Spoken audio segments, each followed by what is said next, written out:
Hai semuanya, dimanapun Anda menonton, dengan senang hati kami ingin menyambut Anda semua hari ini. Saya tahu bahwa selama 4 hingga 5 minggu terakhir, dunia kita benar-benar berbeda, tetapi ini memberi kita kesempatan yang belum pernah terjadi sebelumnya untuk benar-benar dapat pergi ke banyak rumah dan banyak tempat. Anda tahu sepertinya kami berada di lebih dari 140 negara selama bulan lalu. Dan dimanapun Anda berada di negara manapun, bahasa atau keadaan apapun yang sedang Anda alami, kami hanya ingin menyampaikan sambutan yang tulus buat Anda semua hari ini. Saya harap Anda menikmati Paskah kami akhir pekan lalu. Jika Anda melewatkannya, Paskah bersama masih ada secara online di semua platform kami. Jadi saya mendorong Anda untuk memeriksanya. Hari ini ada firman Tuhan yang ingin saya bagikan. Disinilah kita menemukan diri kita di pertengahan April menuju pada kedua April. Rasanya seperti menyenangkan di bulan Maret, atau mungkin tidak menyenangkan, tapi ada kesan, wow, apa yang terjadi?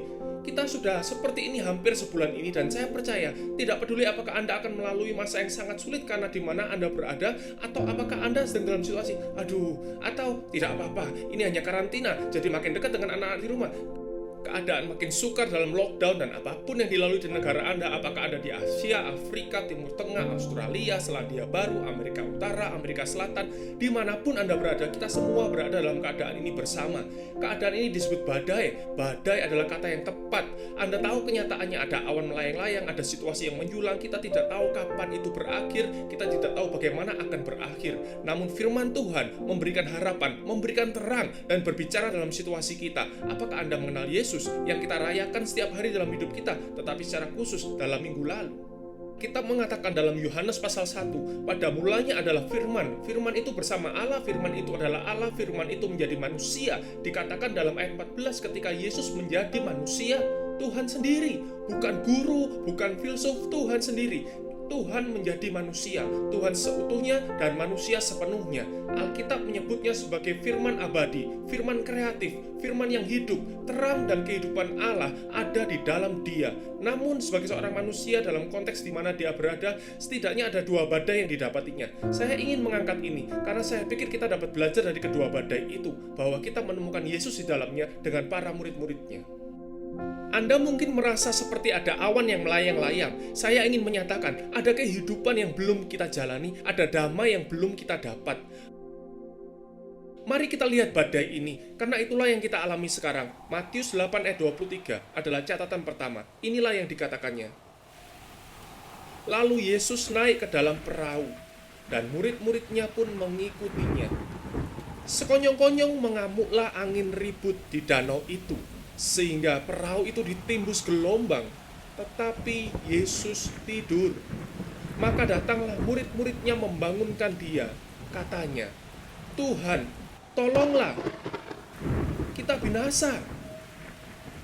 Ia berkata kepada mereka, mengapa kamu takut, kamu yang kurang percaya?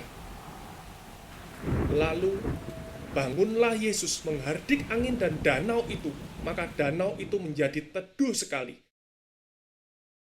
Dan heranlah orang-orang itu, katanya, orang apakah dia ini sehingga angin dan danau pun taat kepadanya? Jangan bayangkan kita sedang berada dalam badai yang seperti dialami saat itu. Badai hari itu berbeda dengan apa yang kita temukan hari ini. Yesus tertidur ketika semuanya kacau balau. Dia tetap damai di dalamnya, karena dia memiliki kuasa atasnya. Saya ingin Anda tahu bahwa jika Anda orang percaya, jika Anda seorang Kristen, Yesus tidak hanya di dalam perahumu, dia ada dalam hatimu, dia juga ada dalam dirimu, dia tidak tinggal di bait suci. Ya, setiap bangunan gereja kosong minggu lalu, makam itu pun kosong, tetapi hati kita dipenuhi olehnya. Dia berada di tengah badai dan Anda bisa mengalami damai di dalamnya, karena dia memberi Anda kuasa atasnya. Badai itu memang gila dan menimbulkan berbagai efek, dan kita dapati Yesus pun heran melihat kepanikan para murid. Saya paham bahwa dunia sedang panik, pasar panik, orang-orang panik, tapi orang percaya yang mengenal Kristus tidak harus panik.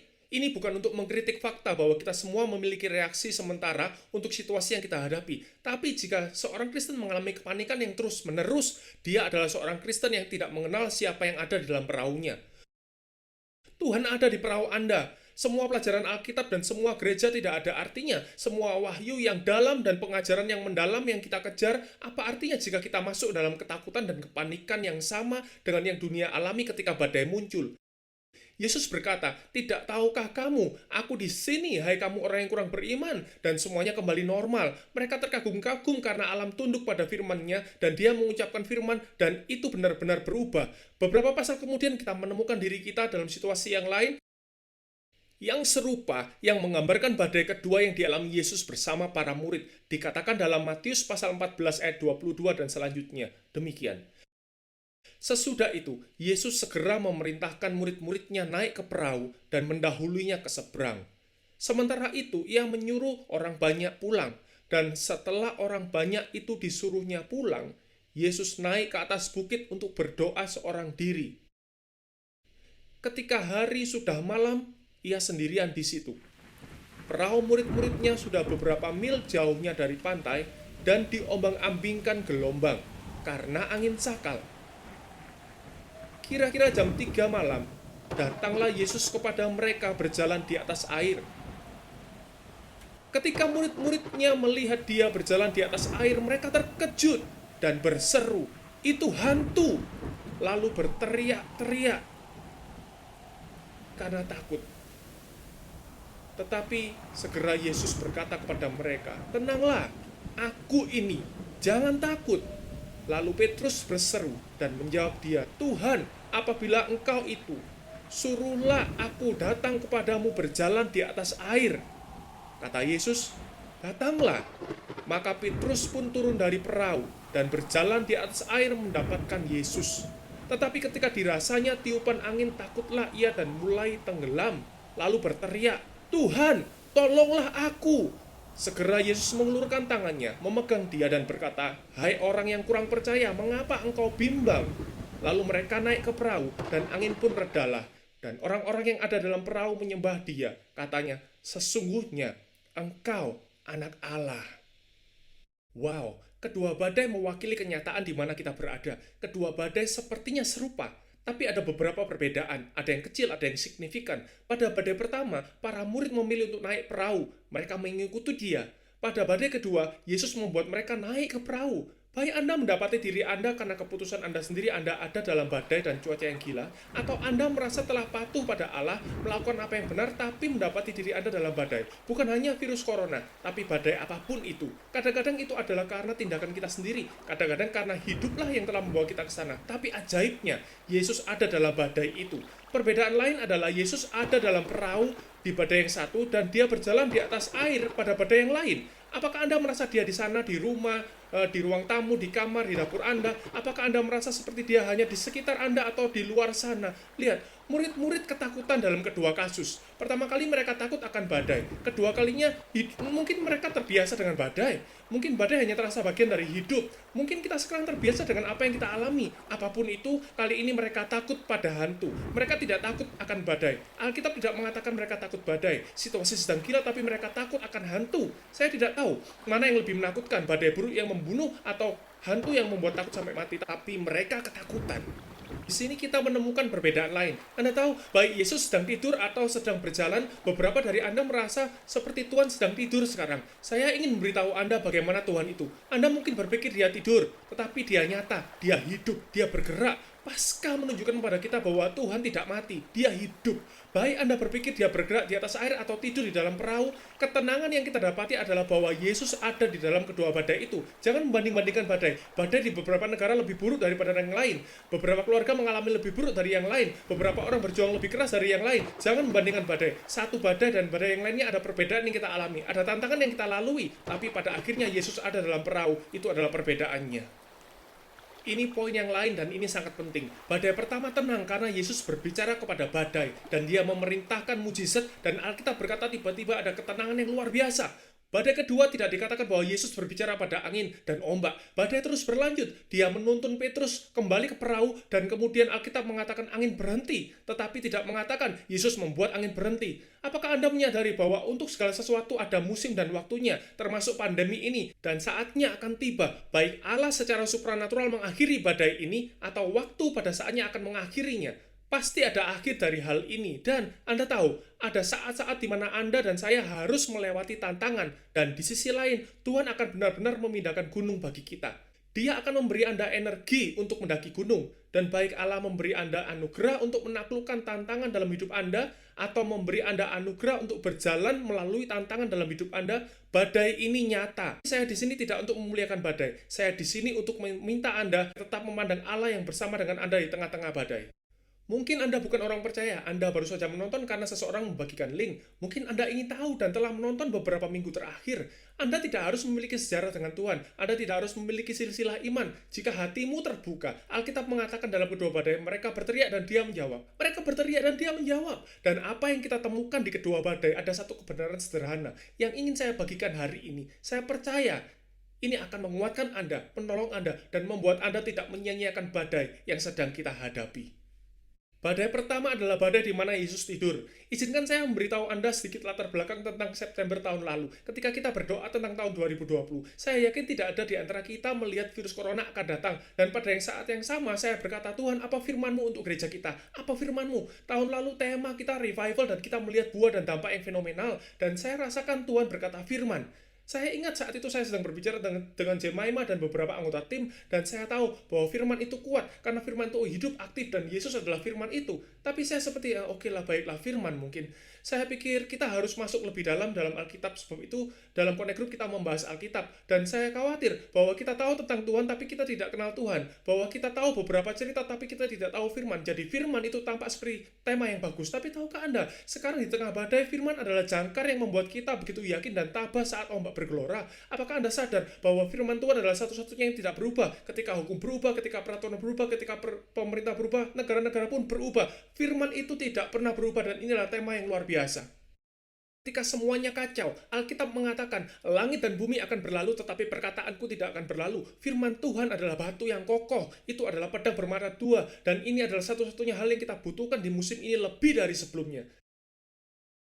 Saya tidak sadar, tidak ada yang menyadarinya yang kita hadapi di bulan Maret dan April tahun ini, namun mungkin alasan mengapa firman Tuhan perlu menjadi musim dan deklarasi akan hidup Anda dan saya. Kita harus berpegang pada satu-satunya hal yang tidak berubah. Setiap kenyataan, setiap fase, setiap situasi lainnya akan datang dan pergi. Dan firman itu tetap selamanya. Jadi saya mendorong Anda di musim ini, masuklah lebih dalam pada firman-Nya, berpegang kuat pada firman. Tetapi yang saya sukai dari badai pertama ini adalah bahwa Alkitab mengatakan, dia yang adalah firman ada di dalam perahu. Apakah Anda tahu firman itu ada dalam perahu Anda? Anda mungkin punya Alkitab di rak, Anda mungkin mendapat akses online, tetapi sang firman sedang tertidur dalam hidup beberapa dari kita.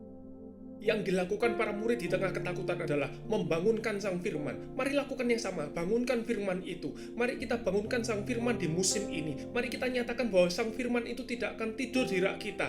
Biarkan badai melakukan apapun, mari kita bangunkan sang firman, karena ia adalah jalan keluar. Firman inilah yang memberikan kita hidup. Firman inilah yang memberi kita jaminan kekekalan. Saya ingin mendorong Anda. Mungkin Anda seorang Kristen, tapi Anda tidak pernah benar-benar membangunkan firman. Sekarang saatnya untuk membangunkan sang firman. Jika badai ini tidak membuat Anda membangunkan firman, apa yang akan membuat kita membangunkannya? Mari kita putuskan untuk tidak hanya lebih dalam dan teoritis dan kita mencari-cari argumen yang tertulis di dalamnya. Tidak. Mari kita mengenal Tuhan dalam firman. Bangunkan firman itu karena dia ada dalam hidupmu. Dia ada dalam perahumu dan dia sedang tidur. Ini tidak akan ada gunanya bagimu. Tapi jika kita membangunkan firman, dia yang adalah firman akan mulai bergerak bagi kita. Dan firman itu akan melakukan bagiannya. Dan firman itu akan membawa ketenangan. Ini akan menjadi musim di mana kita akan keluar menjadi orang percaya dengan rasa lapar dan haus yang baru akan firman, kerinduan yang baru, kedalaman yang baru akan firman. Dan saya ingin Anda menyatakannya, Tuhan, bangkitkan kerinduanku akan firman. Tolong aku untuk membangunkan firman. Aku selalu membicarakannya. Aku punya rencana untuk itu. Sekarang Tuhan, bangkitkan firman-Mu dalamku, biar aku memiliki kerinduan akan firman-Mu. Yang kedua mengajarkan kita poin kedua. Poin pertama untuk membangunkan firman. Poin lainnya adalah untuk melakukan firman. Badai kedua mengajarkan kita untuk menghidupi firman. Yang pertama membangunkan, lalu selanjutnya menghidupinya. Sadarkah Anda bahwa ketaatan memberi kuasa pada firman itu dalam hidup Anda? Sadarkah Anda bahwa membangunkan firman tidak akan banyak berpengaruh kecuali Anda menghidupi firman itu? Yesus mengatakan dalam Matius pasal 7 perumpamaan yang melibatkan badai seperti ini. Setiap orang yang mendengar firman-Ku, perkataanku, dan melakukannya, ia sama dengan orang yang bijaksana yang mendirikan rumahnya di atas batu. Kemudian turunlah hujan dan datanglah banjir, lalu angin melanda rumah itu. Apa yang terjadi di tengah badai itu? Rumah itu berdiri kokoh. Ya, berdiri kokoh karena didirikan di atas batu. Apakah batu itu? Batu itu adalah ketaatan. Batu itu adalah praktek firman Tuhan. Saya ingin tahu tantangan apa yang Tuhan sedang berikan pada Anda. Mungkin Anda sudah baca Alkitab berkali-kali. Mungkin Anda tahu bahasa Yunani, Ibrani, Latin. Anda mungkin bisa membaca urutan kitab-kitab itu. Anda bahkan mungkin hafal beberapa ayat. Ini bukan masalahnya. Masalahnya adalah apakah kita mempraktekannya? Apakah kita menghidupi firman-Nya? Ataukah kita hanya membangunkan saja? Tahukah Anda perumpamaan itu berlanjut begini? Ia yang mendengar perkataanku dan tidak melakukan apa-apa, tidak mempraktikannya. Aku tahu Tuhan apa yang kau katakan tentang seksualitas. Aku tahu apa yang kau katakan tentang keuangan dan memberi. Aku tahu apa yang kau katakan tentang mengampuni dan tentang apa yang harusnya aku lakukan pada saudaraku. Aku tahu apa yang kau katakan. Aku tahu apa yang kau katakan tentang mengasihi musuh. Aku tahu apa yang kau katakan tentang memberi orang miskin. Aku tahu. Tapi orang yang mendengarkan semua yang kau ajarkan tidak mematuhinya. Orang itu seperti orang bodoh yang membangun rumahnya di atas pasir. Alkitab menyebutnya orang bodoh. Angin datang, banjir muncul, angin menghantam rumah itu sama seperti badai ini, sehingga rubuhlah rumah itu dan hebatlah kerusakannya. Apakah Anda sadar bahwa Anda mungkin pergi ke gereja seumur hidup Anda, tapi yang menentukan apakah Anda dan saya tetap berdiri di tengah badai bukanlah tentang mendengar firman, tapi apakah kita mempraktekkan firman yang telah kita dengar dalam hidup kita itu? Saya tahu ini adalah masa sulit bagi kita semua pada tingkat yang berbeda-beda. Tetapi sekali lagi karena kita tidak membandingkan badai, saya hanya ingin katakan ini pada situasi Anda. Seorang Petrus duduk di perahu dan dia seperti berkata, kita semua takut, itu hantu, apakah itu Tuhan? Dan dia berkata, Tuhan, jika itu Engkau, suruh aku untuk datang. Dan dia mendengar suara. Saya ingin ingatkan bahwa Anda dapat mendengar suara Tuhan dalam badai ini. Saya ingin ingatkan bahwa tidak peduli seberapa berat keadaannya, suara Tuhan masih akan menerobos petir. Suaranya akan tetap menerobos kilat dan Anda akan mendengar. Jika Anda mengenal Bapa, Anda akan mendengar suaranya dalam badai, dan Anda akan mendengar Yesus berkata, datanglah. Lihat, dalam badai pertama, Yesus membawa ketenangan. Di dalam badai kedua, Yesus berkata, datanglah. Apakah dia menenangkan badai Anda, atau dia memanggil Anda untuk berjalan di badai? Kedua-duanya, di dalam keduanya, dia ada. Dalam kasus kedua, Petrus bangkit setelah mendengar suara Tuhan dan melakukan sesuatu yang tampak gila. Berapa banyak yang menyadari bahwa adalah gila untuk berjalan di atas air, walaupun ketika air itu sedang tenang, tapi itu tidak lebih masuk akal atau kurang masuk akal karena berjalan di atas air saja tidak mungkin apapun kondisinya. Tapi ketika keadaannya seburuk yang dialami Petrus, astaga, dia melangkah keluar dari kapal. Mungkin Tuhan memanggil Anda keluar dari perahu Anda musim ini dan melakukan hal yang belum pernah Anda lakukan sebelumnya. Petrus mulai mengambil beberapa langkah dan Alkitab mencatat dia mulai berjalan di atas air menuju Yesus. Bayangkan, itu luar biasa. Tapi itu berubah ketika dikatakan dalam ayat 30, ketika Petrus melihat bahwa ada angin yang semakin kencang. Mungkin angin terasa kencang dalam hidupmu saat ini. Mungkin angin terasa mulai lepas kendali. Mungkin sekarang ini mulai terasa bahwa Anda tidak tahu bahwa Anda akan berhasil. Aku mengambil langkah dalam bisnisku. Aku mengambil langkah dalam keluargaku. Aku mengambil pinjaman pada awal tahun 2020. Aku kira kau akan memperluas wilayahku. Aku kira kau akan membuatku berhasil. Dan sekarang lihatlah, aku menjadi banyak tanggungan. Saya tidak tahu bagaimana situasi Anda dan sekarang Anda merasa terjebak. Sekarang ada angin dan ombak. Alkitab berkata ketika Petrus melihat, mulai merasa ada angin kencang, dia takut dan mulai tenggelam. Dan dia berteriak mengatakan, Tuhan, selamatkan aku. Saudara, jika Tuhan memanggil Anda keluar di tengah badai, berjalanlah dengan iman Anda, berjalanlah dengan kasih Anda, berjalanlah dengan pengampunan yang ada, keluarlah dan pandanglah Yesus. Saya tahu sebenarnya beberapa dari Anda yang menonton sekarang, Anda mungkin merasa sedikit mual. Itu pertanda Anda sedang melihat angin dan ombak. Pandanglah Tuhan yang ada di depan Anda dan Anda akan tenang. Petrus berbalik dan dia melihat angin karena semuanya sedang gila. Perekonomian sedang gila, pekerjaan sedang gila. Apa yang pemerintah katakan tentang virus corona bagaikan hukuman mati, tidak ada vaksin. Ya Tuhan, kapan ini berakhir? Aku tidak tahu siapa yang harus dipercaya. Kemudian dia melihat angin dan ombak dan Alkitab berkata dia mulai tenggelam. Apakah Anda tahu ini adalah tantangan nyata bagi kita semua di musim ini? Jika kita akan berjalan melewati badai, kita harus memusatkan perhatian pada Yesus. Ibrani 12 tidak menyuruh kita hanya untuk melirik Dia, bahkan tidak menyuruh kita untuk melihat saja. Alkitab mengatakan untuk mengarahkan pandangan kita pada Yesus. Dia akan membawa Anda sampai akhir. Arahkan pandanganmu pada Yesus, penulis dan penyempurna iman kita, yang karena sukacita yang ditetapkan di hadapannya Dia mengalami salib dan saat badai mengamuk. Arahkan pandangan Anda pada Yesus. Ini saatnya mengarahkan fokus kita. Kita harus mengabaikan beberapa hal, hapus beberapa pesan, blokir beberapa hal. Kita tidak akan melihat beberapa hal, kita akan membaca berita tetapi tidak merenungkannya. Tetapi kita harus merenungkan firman firman itu, merenungkan firman itu. Siapa firman itu? Firman itu adalah Yesus. Kita telah bangunkan dia. Sekarang mari kita berjalan keluar dengan mengarahkan pandangan kita. Bukan hanya kita akan berjalan dengan firman itu, tetapi kita menjaga pandangan kita saat berjalan dengan firman itu. Dan saat Anda dalam badai ini, basah, gila, berisik, jika Anda memusatkan perhatian pada Tuhan, dia akan memegang Anda. Percayalah akan hal itu, dia pasti memegang Anda. Mungkin Anda merasa Anda telah mengalihkan pandangan Anda. Tidak apa-apa, Petrus melakukannya. Tetapi Anda tahu apa yang terjadi? Dia berseru. Jadi jika Anda sekarang merasa pusing, jika Anda sekarang merasa mual, jika sekarang Anda merasa terkepung, berserulah. Tuhan tidak mau menghakimi jalan Anda. Ia menghargai iman Anda. Dan jika Anda berseru kepada Tuhan seperti yang Anda lakukan di badai pertama, Yesus, kata Alkitab, mengulurkan tangannya dan mengangkatnya, memegangnya dan berjalan di tengah-tengah apa yang seharusnya menenggelamkannya. Berjalan di tengah-tengah apa yang seharusnya menenggelamkannya, berjalan di tengah-tengah hal yang luar biasa dan mengantarnya kembali ke kapal. Dan Petrus hidup untuk menceritakan sebuah kisah yang tak seorang pun dari kita bisa benar-benar mengetahuinya, karena dia memilih untuk tidak hanya membangunkan firman, tapi berjalan keluar dengan firman. Dan sekarang mereka berada di atas perahu. Sekarang mereka berada di atas perahu itu dan masih sedikit kacau, tetapi Alkitab berkata ketika angin mulai reda, dan saat angin mulai reda, tiba-tiba muncullah kedamaian. Dan saya ingin mengatakan pada setiap orang hari ini bahwa Tuhan tidak hanya mengakhiri badai. Saya tidak tahu apakah dia akan menenangkan badai atau dia akan membuat Anda untuk berjalan di tengah-tengah badai. Tapi ada kedamaian, ada damai yang layak Anda miliki di tengah-tengah hal ini. Kita menyanyikan lagu, Aku Akan Bernyanyi di Tengah Badai. Ya, saya ingin menantang Anda setelah ini, bernyanyilah di tengah badai. Karena Tuhan memberikan damai untuk Anda. Sebenarnya saat ini saya ingin Anda hanya bersandar pada hati Anda, dan mungkin Anda tidak mengenal Tuhan. Anda mendapatkan kesempatan untuk hanya mendoakan sebuah doa sederhana yang tidak hanya meyakinkan Anda tentang keselamatan kekal Anda. Jika Anda sungguh-sungguh mengimani dengan hati dan percaya dengan sepenuh hati, tetapi dalam badai ini, mari kita memiliki kerendahan hati untuk mencapainya.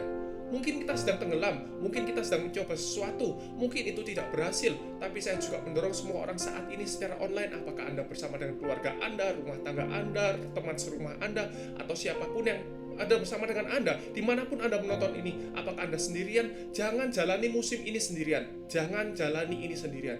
Anda tahu, Ibrani 12 mengatakan, karena itu kita, bukan saya. Kita juga, karena kita dikelilingi oleh begitu banyak awan yang menyaksikan kita. Jangan biarkan saya. Mari kita sisihkan setiap beban yang menjerat kita. Marilah kita bersama-sama, itu firman Tuhan, menjalankan perlombaan yang telah ditetapkan di hadapan kita untuk memandang pada Yesus, sang penulis dan penyempurna iman kita, yang dimana sukacita sebelum dia ditetapkan, dia telah menanggung salib. Dan Anda tahu, saya ingin mendorong Anda, pastikan Anda melakukan ini sebagai kami. Alasan kami memiliki peluang dalam hal koneksi online dan untuk menjangkau seseorang. Mungkin Anda bukan bagian dari Kingdom City, mungkin Anda tidak memiliki komunitas. Jangkaulah seseorang. Bayangkan apa yang akan terjadi jika 2 orang keluar dengan Petrus. Bukan hanya 1 orang berjalan, tapi 2 atau 3 orang berjalan. Mereka akan saling berpegangan dan berkata, Petrus, berhenti melihat angin, mari fokus. Biarkan nubuatnya yang damai hadir di rumah Anda saat ini. Biarlah nubuatnya yang damai masuk dalam perahu Anda sekarang. Karena Tuhan menyertai Anda, Tuhan untuk Anda. Dan tidak masalah seberapa gila rasanya, tidak sebetulnya berapa dahsyatnya badai yang terlihat. Inilah yang seharusnya terlihat di dalam. Seperti inilah yang seharusnya terasa di dalam. Karena Tuhan bukanlah sebuah bangunan yang terbuat dari batu bata. Dia ada dalam hati setiap orang yang mencintainya. Mari berdoa. Bapa, aku berterima kasih atas damai-Mu. Berikanlah damai-Mu saat ini di hati setiap pendengar yang bersandar padamu, di rumah mereka. Karena Tuhan, Engkau ada di dalam perahu kami, Engkau ada di atas air, dan aku bersyukur bahwa ini akan menjadi musim di mana kami merenungkan firman-Mu dan melakukan firman-Mu. Tuhan, berikan kami kerinduan baru untuk firman-Mu. Biarlah musim ini tidak berlalu dengan Alkitab yang tertidur di rak kami. Biarlah musim ini tidak berlalu di mana kami hidup dalam jebakan pendengaran yang sama tetapi tidak melakukan apapun.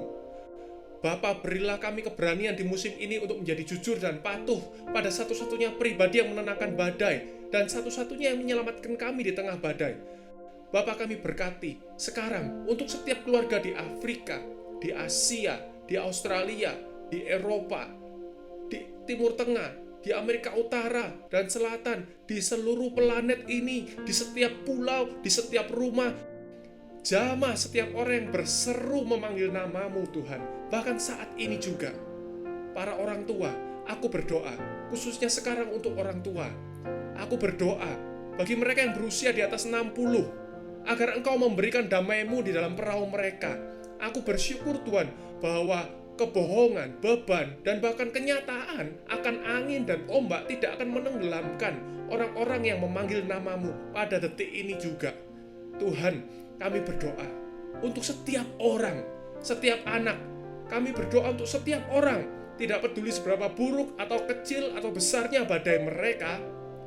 Jadilah nyata bagi mereka, hadirlah di dalam perahu mereka. Dan Bapa, aku bersyukur atas undangan ilahi-Mu di tengah badai, bahwa akan ada damai adikodrati. Kami membangunkan firman-Mu, dan kami akan melakukan firman-Mu di dalam nama Yesus.